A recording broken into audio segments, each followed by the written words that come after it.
हाँ जी प्यारे विद्यार्थियों, बीए भाग पहला ਸਮੈਸਟਰ ਪਹਿਲਾ ਦੇ ਪੰਜਾਬੀ ਸਾਹਿਤ ਦੇ ਵਿਦਿਆਰਥੀਆਂ ਨੂੰ ਮੁਖਾਤਬ ਹਾਂ। ਜਿਹੜੇ ਵਿਦਿਆਰਥੀ ਪੰਜਾਬੀ ਯੂਨੀਵਰਸਿਟੀ ਪਟਿਆਲਾ ਦੇ ਸਿਲੇਬਸ ਦੇ ਤਹਿਤ ਵੱਖ-ਵੱਖ ਕਾਲਜਾਂ ਦੇ ਵਿੱਚ ਪੜ੍ਹ ਰਹੇ ਨੇ। ਸੋ ਪਿਆਰੇ ਵਿਦਿਆਰਥੀਓ, ਅੱਜ ਅਸੀਂ ਤੁਹਾਡੀ ਕਵਿਤਾਵਾਂ ਦੀ ਕਿਤਾਬ ਆਧੁਨਿਕ ਪੰਜਾਬੀ ਕਵਿਤਾ ਜੋ ਕਾਵਿ ਸੰਗ੍ਰਹਿ ਤੁਹਾਡੇ ਸਿਲੇਬਸ ਦਾ ਹਿੱਸਾ ਹੈ, ਉਹਦਾ 15ਵਾਂ ਕਵੀ ਮੋਹਨਜੀਤ, ਉਸ ਦੀ ਜ਼ਿੰਦਗੀ ਬਾਰੇ, ਉਸ ਦੀ ਕਾਵਿ ਰਚਨਾ ਬਾਰੇ, ਉਸ ਦੀਆਂ ਕੁਝ ਕਵਿਤਾਵਾਂ ਬਾਰੇ ਗੱਲਾਂ ਕਰਾਂਗੇ। ਆਪਣੇ ਇਸ ਵੀਡੀਓ ਲੈਕਚਰ ਦੇ ਵਿੱਚ ਮੋਹਨਜੀਤ ਦੇ ਨਾਲ ਜਾਣ ਪਛਾਣ ਕਰਾਉਂਦਿਆਂ ਮੈਂ ਆਪਣੀ ਗੱਲ ਸ਼ੁਰੂ ਕਰਾਂਗਾ ਕਿ ਮੋਹਨਜੀਤ ਆਧੁਨਿਕ ਪੰਜਾਬੀ ਕਵੀਆਂ ਦੇ ਵਿੱਚ ਚੰਗਾ ਸਥਾਨ ਰੱਖਣ ਵਾਲਾ ਕਵੀ ਹੈ, ਜਿਹੜਾ 7 ਮਈ 1938 ਨੂੰ ਪਿੰਡ ਅਦਲੀਵਾਲਾ ਜ਼ਿਲ੍ਹਾ ਅੰਮ੍ਰਿਤਸਰ ਦੇ ਵਿੱਚ ਪੈਦਾ ਹੁੰਦਾ ਤੇ ਸਾਰੀ ਉਮਰ ਅਧਿਆਪਨ ਕਾਰਜ ਦੇ ਵਿੱਚ ਲੱਗਿਆ ਰਹਿੰਦਾ। ਉਹ ਦਿੱਲੀ ਯੂਨੀਵਰਸਿਟੀ ਨਾਲ ਸੰਬੰਧਿਤ ਦੇਸ਼ ਬੰਧੂ ਕਾਲਜ ਕਾਲਕਾ ਵਿੱਚ ਰੀਡਰ ਦੇ ਅਹੁਦੇ ਤੇ ਰਹਿੰਦਾ ਹੈ ਤੇ ਉਹਨੇ ਪੰਜਾਬੀ ਸਾਹਿਤ ਨੂੰ ਜਿਹੜੇ ਕਾਵਿ ਸੰਗ੍ਰਹਿ ਦਿੱਤੇ ਨੇ, ਉਹਨਾਂ ਦੇ ਵਿੱਚ ਵਿਸ਼ੇਸ਼ ਜ਼ਿਕਰ ਦੀ ਮੰਗ ਕਰਦੇ ਨੇ। ਸਹਿਕ ਦਾ ਸ਼ਹਿਰ, ਵਰ ਵਰੀਨ, ਤੁਰਦੇ ਫਿਰਦੇ ਮਸਖਰੇ, ਗੂੜੀ ਲਿਖਤ ਵਾਲਾ ਵਰਕਾ, ਕੀ ਨਾਰੀ ਕੀ ਨਦੀ, ਡਾਟਾਂ ਵਾਲੇ ਬੋਹੇ, ਓਲੇ ਵਿੱਚ ਉਜਿਆਰਾ, ਹਵਾ ਪਿਆਜ਼ੀ, ਕੌਣੇ ਦਾ ਸੂਰਜ, ਇਹ ਇੱਕ ਉਹਨਾਂ ਦੀ ਲੰਮੀ ਕਵਿਤਾ ਹੈ। ਤੇ ਇਸ ਤਰ੍ਹਾਂ ਇਹ ਮਹੱਤਵਪੂਰਨ ਕਾਵਿ ਸੰਗ੍ਰਹਿ ਮੋਹਨਜੀਤ ਨੇ ਪੰਜਾਬੀ ਸਾਹਿਤ ਦੀ ਝੋਲੀ ਪਾਏ ਤੇ ਆਧੁਨਿਕ ਪੰਜਾਬੀ ਕਵਿਤਾ ਦੇ ਜੋ ਸੰਪਾਦਕ ਨੇ ਇਸ ਪੁਸਤਕ ਦੇ, ਡਾਕਟਰ ਯੋਗਰਾਜ ਔਰ ਡਾਕਟਰ ਜਸਵਿੰਦਰ ਸਿੰਘ ਸੈਣੀ, ਉਹ ਲਿਖਦੇ ਨੇ ਕਿ ਮੋਹਨਜੀਤ ਦੀ ਕਵਿਤਾ ਸਮਾਜਿਕ ਯਥਾਰਥ ਦੇ ਅਨੇਕਾਂ ਪਹਿਲੂਆਂ ਨੂੰ ਆਪਣੀਆਂ ਕਵਿਤਾਵਾਂ ਦੇ ਵਿਸ਼ੇ ਬਣਾਉਂਦੀ ਹੈ।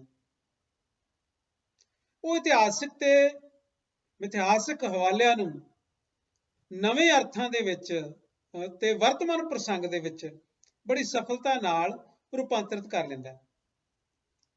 ਓਲੇ ਵਿੱਚ ਉਜਿਆਰਾ ਅਤੇ ਕੀ ਨਾਰੀ ਕੀ ਨਦੀ, ਇਹਨਾਂ ਕਾਵਿ ਸੰਗ੍ਰਹਿਾਂ ਦੀ ਕਵਿਤਾ ਵਿੱਚ ਬੁਨਿਆਦੀ ਤੌਰ ਤੇ ਔਰਤ ਸੰਬੰਧੀ ਸਰੋਕਾਰ ਮੋਹਨਜੀਤ ਚਿੱਤਰਦਾ ਹੈ। ਮੋਹਨਜੀਤ ਔਰਤ ਦੀ ਕਾਮਨਾ ਨੂੰ ਆਵਾਜ਼ ਦਿੰਦਾ ਹੈ, ਜਿਹੜੀ ਮਰਦ ਪ੍ਰਧਾਨ ਸਮਾਜ ਦੇ ਵਿੱਚ ਦਮਨ ਦਾ ਸ਼ਿਕਾਰ ਹੈ। ਉਸ ਦੀ ਕਵਿਤਾ ਸਖੀ ਇੱਕ ਅਜਿਹਾ ਰੂਪਕ ਹੈ, ਸਖੀ ਉਸ ਦੀ ਕਵਿਤਾ ਦਾ ਇੱਕ ਅਜਿਹਾ ਰੂਪਕ ਹੈ ਜਿਹੜਾ ਔਰਤ ਨੂੰ ਪਿਆਰ ਤੇ ਸਨਮਾਨ ਦੀ ਨਜ਼ਰ ਦੇ ਨਾਲ ਦੇਖਦਾ ਹੈ ਤੇ ਸਮਾਜੀ ਵਰਤਾਰਿਆਂ ਦੇ ਵਿੱਚ ਉਹ ਪ੍ਰਗਤੀਸ਼ੀਲ ਨਜ਼ਰੀਏ ਤੋਂ ਪੇਸ਼ ਕਰਨ ਵਾਲਾ ਕਵੀ ਸਾਬਤ ਹੁੰਦਾ ਹੈ। ਸੋ ਅੱਗੇ ਇਹ ਵੀ ਕਿਹਾ ਜਾਂਦਾ ਹੈ ਕਿ ਮੋਹਨਜੀਤ ਪੰਜਾਬੀ ਕਵਿਤਾ ਦਾ ਸੁਹਜ ਸੰਵੇਦਨਾ ਭਰਪੂਰ ਕਵੀ ਹੈ। ਉਸ ਦੀ ਕਵਿਤਾ ਉੱਚੀ ਸੁਰ ਤੇ ਨਾਅਰੇ ਤੋਂ ਮੁਕਤ ਹੈ।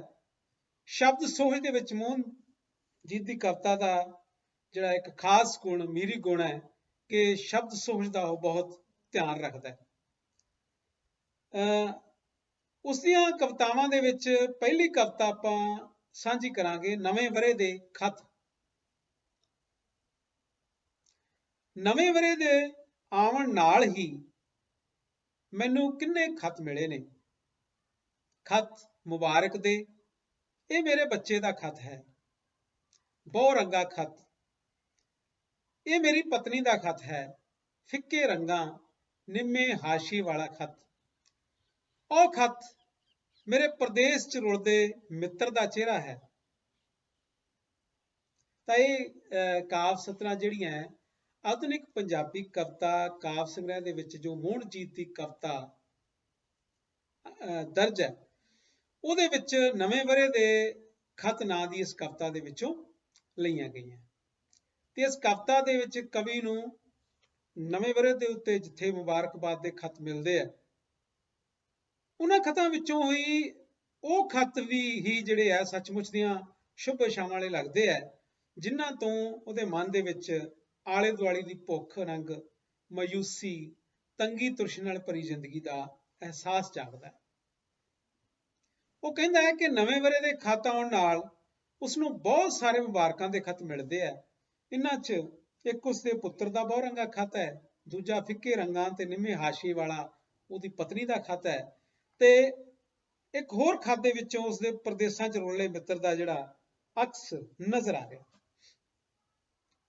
ਅੱਗੇ ਕੀ ਲਿਖਦਾ ਹੈ ਮੋਹਨਜੀਤ?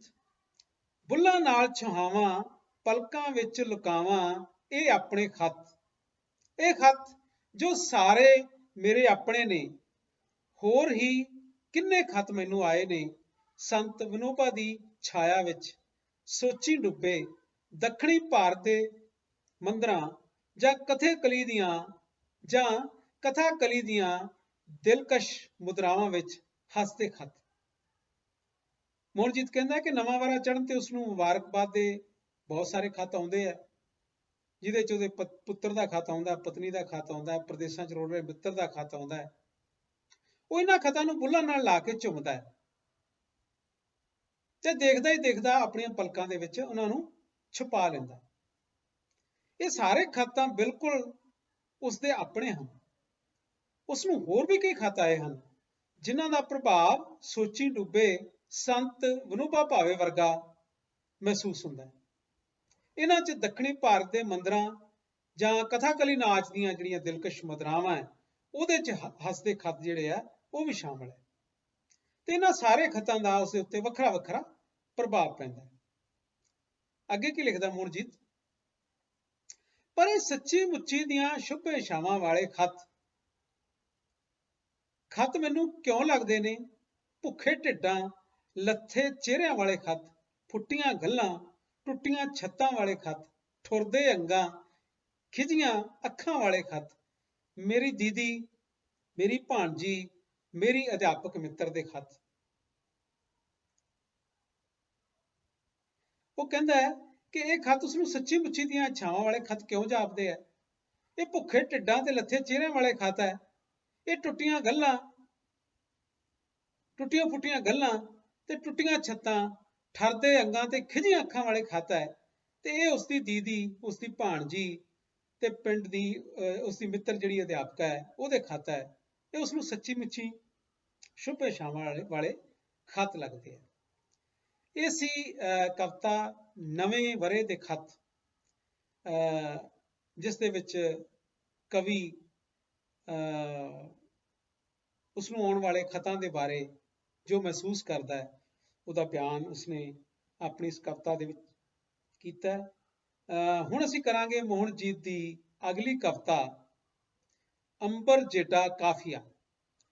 ਇਹ ਕਵਿਤਾ ਜਿਹੜੀ ਹੈ ਪੂਰਨ ਸਿੰਘ,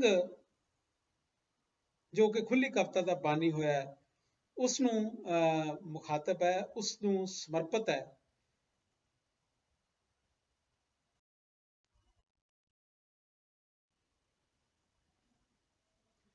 ਅੰਬਰ ਜੇਡਾ ਕਾਫੀਆ, ਪੂਰਨ ਸਿੰਘ। ਲਲਾਟ ਤੇ ਜੋਤੀ ਕਲਸ, ਲਲਾਟ ਤੇ ਜੋਤੀ ਕਲਸ, ਸਿਰ ਤੇ ਅੰਬਰ, ਇੱਕ ਅੱਖ ਸੁੰਦਰਾਂ, ਇੱਕ ਅੱਖ ਇਛਰਾਂ, ਪੈਰਾਂ 'ਚ ਗੁਰੂ ਦੇ ਘੋੜੇ ਦੀਆਂ ਟਾਪਾਂ, ਤੇ ਹਿੱਕ ਵਿਚਲੇ ਪੰਜਾਬ ਦਾ ਨਾਮ ਹੈ ਪੂਰਨ ਸਿੰਘ। ਇਹ ਕਾਵਿ ਸਤਰਾਂ ਆਧੁਨਿਕ ਪੰਜਾਬੀ ਕਵਿਤਾ ਦਾ ਜੋ ਕਾਵਿ ਸੰਗ੍ਰਹਿ ਤੁਹਾਡੇ ਸਿਲੇਬਸ ਦਾ ਹਿੱਸਾ ਹੈ, ਉਹਦੇ ਵਿੱਚ ਮੋਹਨਜੀਤ ਦੀ ਕਵਿਤਾ ਅੰਬਰ ਜੇਡਾ ਕਾਫੀਆ ਪੂਰਨ ਸਿੰਘ ਦੇ ਵਿੱਚੋਂ ਲਈਆਂ ਗਈਆਂ। ਇਸ ਕਵਿਤਾ 'ਚ ਕਵੀ ਪੰਜਾਬੀ ਦੇ ਸੋਝ ਸੰਵੇਦਨਾ ਨਾਲ ਭਰਪੂਰ ਤੇ ਖੁੱਲੀ ਕਵਿਤਾ ਦੇ ਬਾਨੀ ਪ੍ਰੋਫੈਸਰ ਪੂਰਨ ਸਿੰਘ ਦੀ ਸ਼ਖਸੀਅਤ ਦੇ ਭਿੰਨ-ਭਿੰਨ ਪੱਖਾਂ ਦੀਆਂ ਜਿਹੜੀਆਂ ਵੱਖ-ਵੱਖ ਤਹਿ ਹੈ ਉਹਨਾਂ ਨੂੰ ਖੋਲਦਾ ਹੋਇਆ ਉਸਦੀ ਉਸਤਤ ਕਰਦਾ। ਕੀ ਕਹਿੰਦਾ ਹੈ ਮੋਹਨਜੀਤ ਕਿ ਜਿਸ ਦੇ ਮੱਥੇ ਉੱਤੇ ਜੋਤੀ ਕਲਸ ਤੇ ਸਿਰ ਉੱਤੇ ਵਿਸ਼ਾਲ ਅੰਬਰ ਸੋਭ ਰਿਹਾ। ਜੋਤੀ ਕੀ ਹੈ? ਰੋਸ਼ਨੀ, ਪ੍ਰਕਾਸ਼। ਕਲਸ਼ ਕਲਸ਼ ਹੁੰਦਾ ਹੈ ਗੁੰਬਦ ਦਾ ਉਤਲਾ ਚਮਕੀਲਾ ਤੇ ਨੋਕਦਾਰ ਹਿੱਸਾ। ਸੁੰਦਰਾਂ ਕੌਣ ਹੈ? ਪੂਰਨ ਭਗਤ ਦੇ ਕਿੱਸੇ ਦੀ ਇੱਕ ਪਾਤਰ ਰਾਣੀ ਸੁੰਦਰਾਂ। ਇੱਛਰਾਂ ਕੌਣ ਹੈ? ਪੂਰਨ ਭਗਤ ਦੀ ਮਾਂ।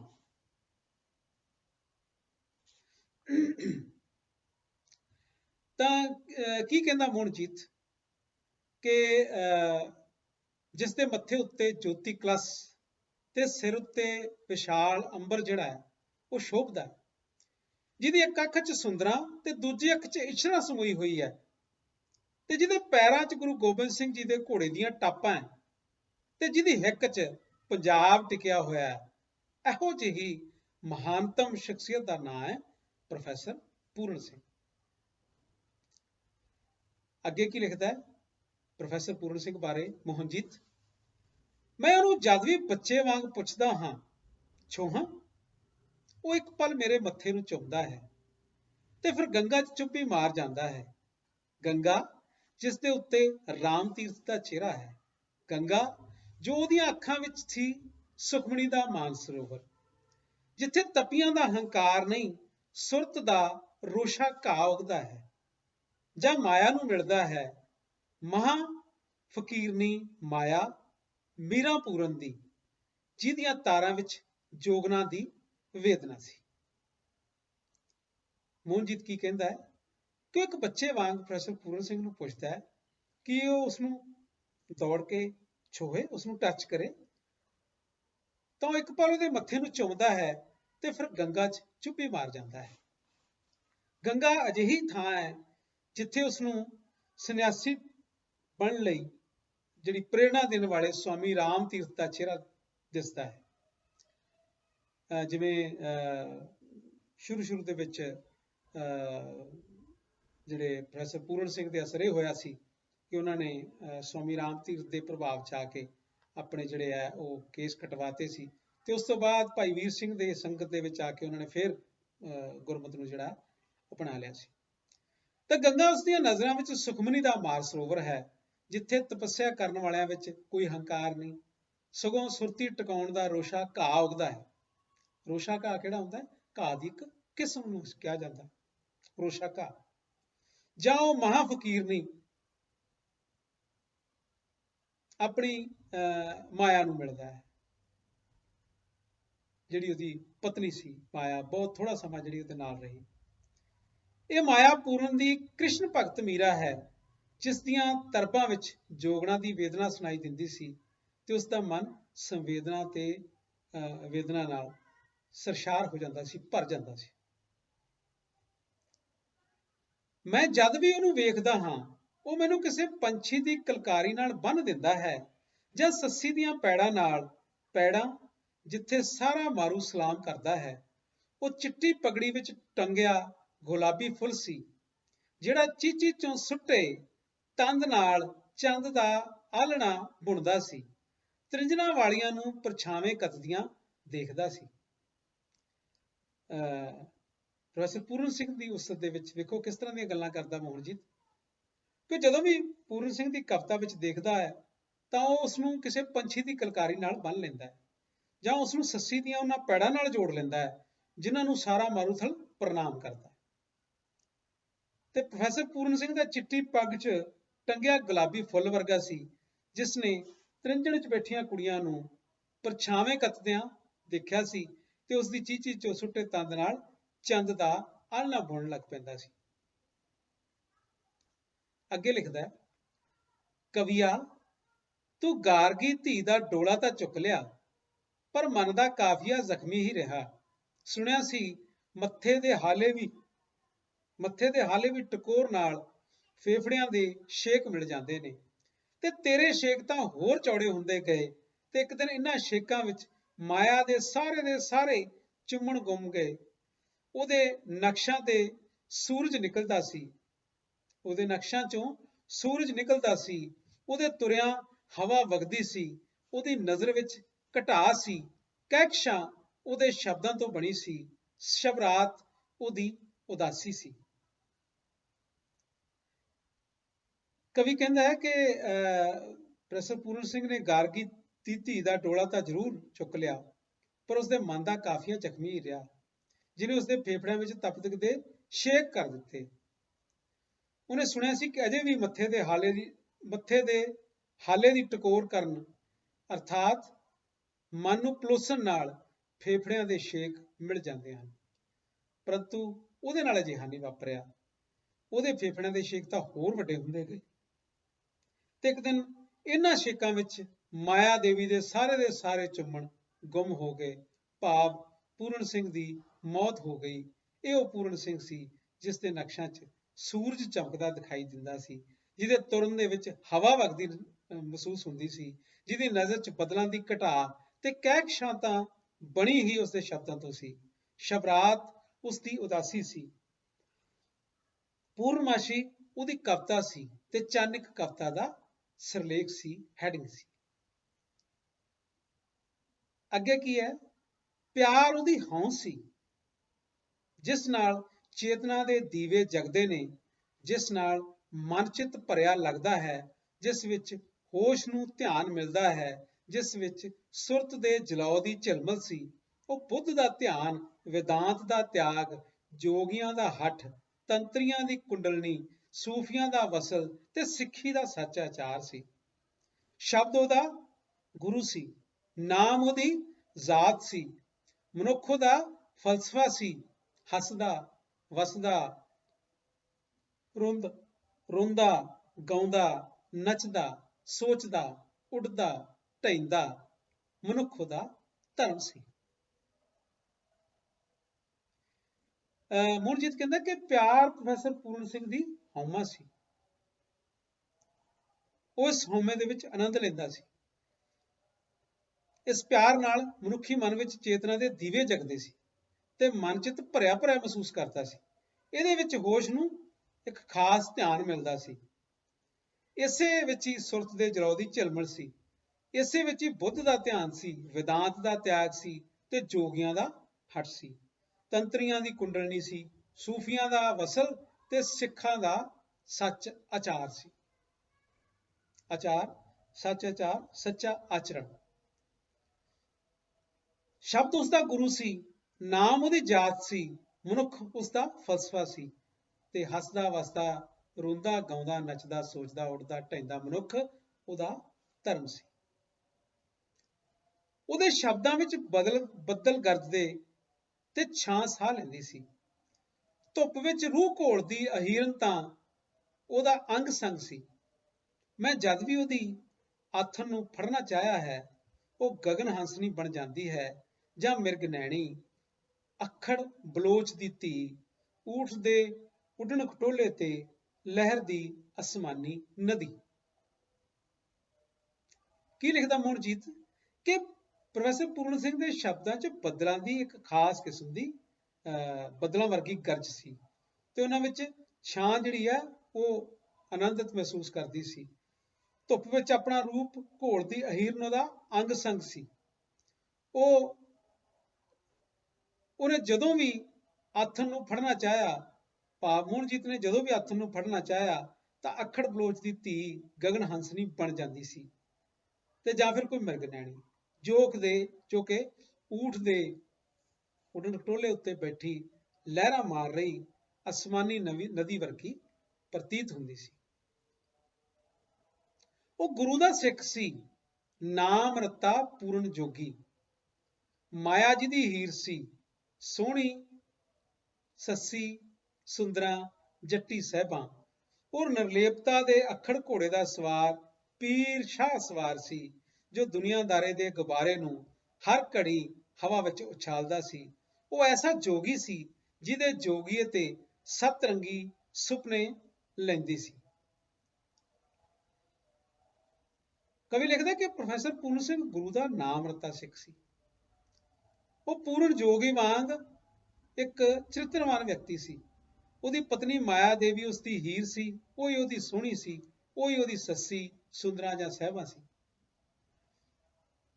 ਪ੍ਰੋਫੈਸਰ ਪੂਰਨ ਸਿੰਘ ਸੰਸਾਰਕ ਬੰਧਨਾਂ ਤੋਂ ਮੁਕਤ ਨਿਰਲੇਪਤਾ ਦੇ ਬੇਕਾਬੂ ਘੋੜੇ ਉੱਤੇ ਸਵਾਰ ਵਿਅਕਤੀ ਸੀ। ਉਹ ਤਾਂ ਅਜਿਹਾ ਸ਼ਾਹ ਸਵਾਰ ਪੀਰ ਸੀ ਜੋ ਦੁਨੀਆਦਾਰੀ ਦੇ ਸੋਹਣੇ ਫੁੱਲੇ ਹੋਏ ਗੁਬਾਰਿਆਂ ਨੂੰ ਹਰ ਘੜੀ ਉਛਾਲਦਾ ਸੀ। ਉਹਦੇ ਵਿੱਚੋਂ ਬੇਪਰਵਾਹ ਰਹਿੰਦਾ ਸੀ ਉਹ ਅਜਿਹਾ ਜੋਗੀ ਸੀ ਜਿਸ ਦੇ ਜੋਗੀ ਰੰਗ ਉੱਤੇ ਸਤਰੰਗੀ ਹਲਾਰੇ ਲੈਂਦੀ ਸੀ। ਭਾਵ ਉਸਦਾ ਜੋਗ ਹੀ ਵਿਲੱਖਣ ਤੇ ਡੂੰਘੇ ਪ੍ਰਭਾਵ ਵਾਲਾ ਸੀ।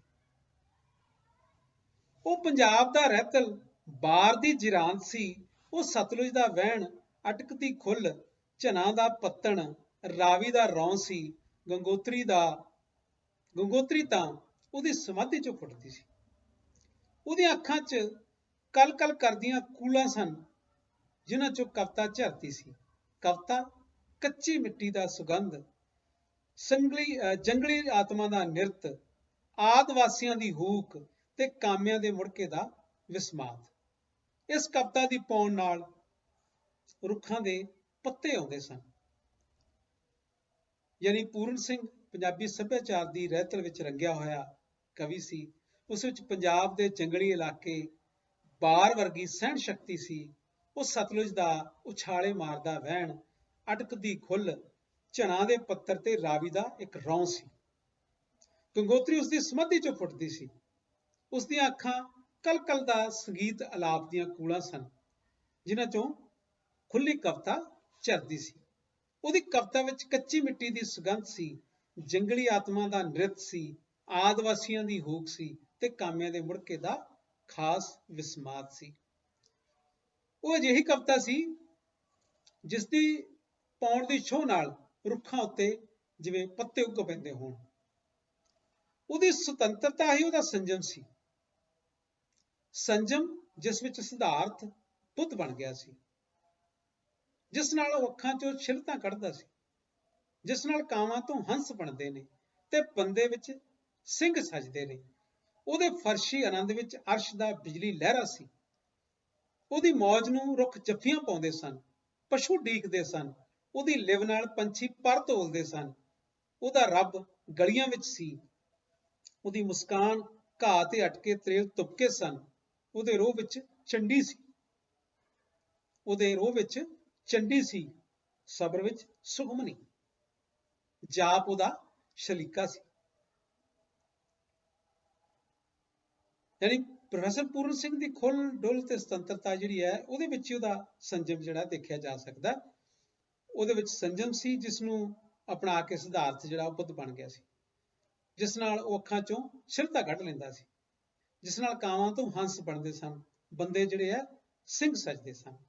ਇਸ ਤਰ੍ਹਾਂ ਦੀ ਉਹਦੇ ਰੋਹ ਦੇ ਵਿੱਚ ਇੱਕ ਚੰਡੀ ਦਾ ਕ੍ਰੋਧ ਤੇ ਸਬਰ ਵਿੱਚ ਸੁਖਮਣੀ ਦਾ ਰਸ ਸੀ।